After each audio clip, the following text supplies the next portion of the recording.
और आज के लिए बहुत बड़ी ब्रेकिंग न्यूज़ आपके लिए लेकर आया हूँ।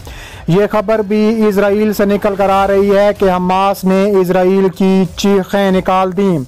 हमास की जानिब से इजराइल पर ताबड़तोड़ बमबारी जारी है। हमास के 700 रॉकेट एक घंटे में इजराइल में तबाही मचा चुके हैं।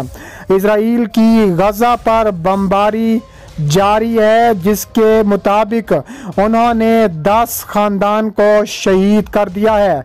हमास का तारीखी हमला सामने आया है। हमास ने फौजी छावनियों समेत हमास ने इजराइल के मुख्तलिफ शहरों को निशाना बनाया है, जिसमें तुल अबीब अल जलील और दैमोना शामिल हैं। 2 के करीब शहर मुकम्मल तौर पर हमास के रहमो करम पर हैं। दूसरी जानिब हमास ने 3 आर्मी जनरल्स को हलाक कर दिया है।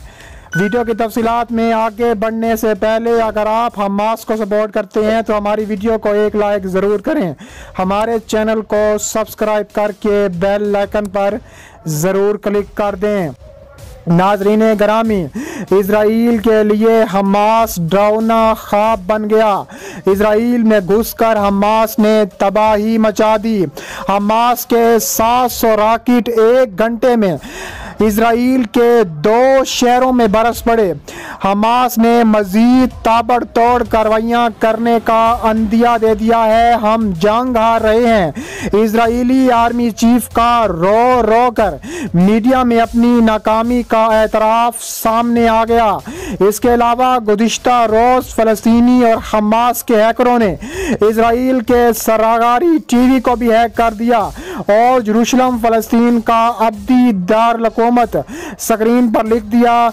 इसके अलावा कहा जा रहा है कि गज़ा की पट्टी पर एक मरतबा फिर की जाने वाली बमबारी के नतीजे में एक ही ख़ानदान के 10 अफराद लुक़्मा अजल बन गए।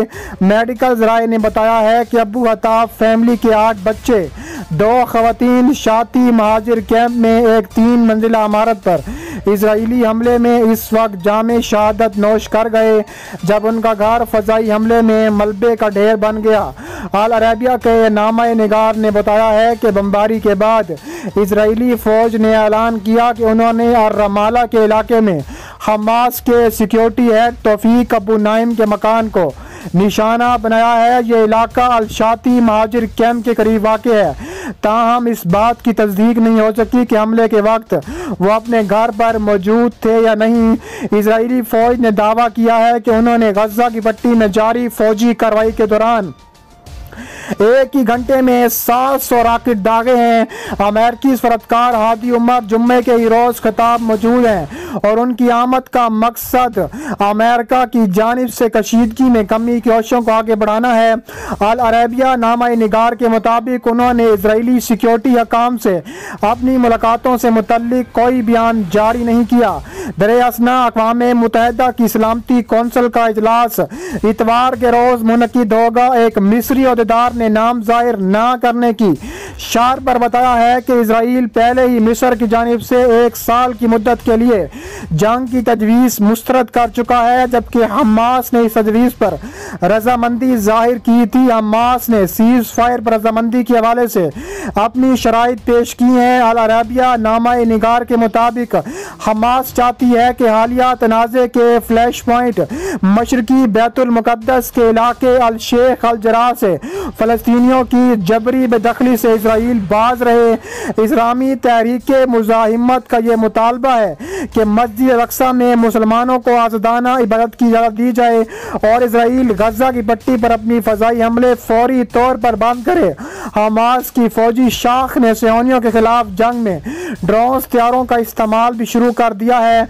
इतलात के मुताबिक अल क़ुद्स ब्रिगेड ने अपने एक बयान में कहा है कि सैफुल क़ुद्स नामी इस जंग में एक नए हथियार की रहनुमाई की गई है और इसके अलावा शहाब किस्म के मकामी बमबार ड्रोन के जरिए साहिली इलाकों को इलाका निशाना बनाया गया है। इस मजीद में बयान किया गया है कि अल-कस्साम ब्रिगेड ने गज़ा की सरहद से मुत्तसिल सिहोनी हुकूमत के फौजी ठिकानों पर कामयाब हमले किए हैं। वाज़ेह है कि इस्तकामती महाज ने इससे कबल हालिया जंग में पहली बार इसराइल के जनूब में इंतहाई फासले पर वाक़ रामोन एयरपोर्ट को आयाश 250 कदम के नए मिसाइलों से निशाना बनाने की खबर दी थी।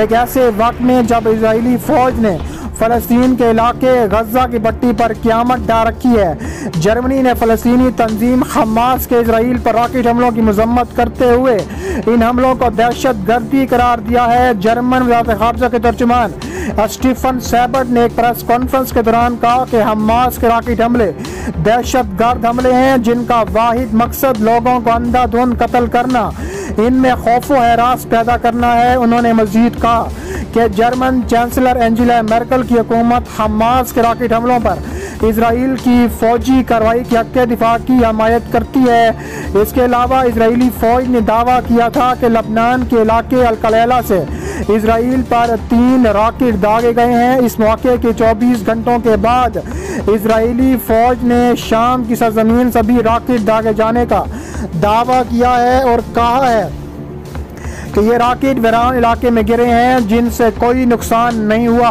इजरायली फ़ौज के तर्जुमान अफ़ियत राई ने एक बयान में कहा है कि शाम की सरजमीन से इसराइली इलाकों पर 3 रॉकेट दागे गए हैं। उन्होंने कहा है कि शाम से दागे गए रॉकेटों में से एक शाम में ही गिर गया जबकि 2 इसराइल की हदूद के अंदर वैरान इलाके में जा गिरे।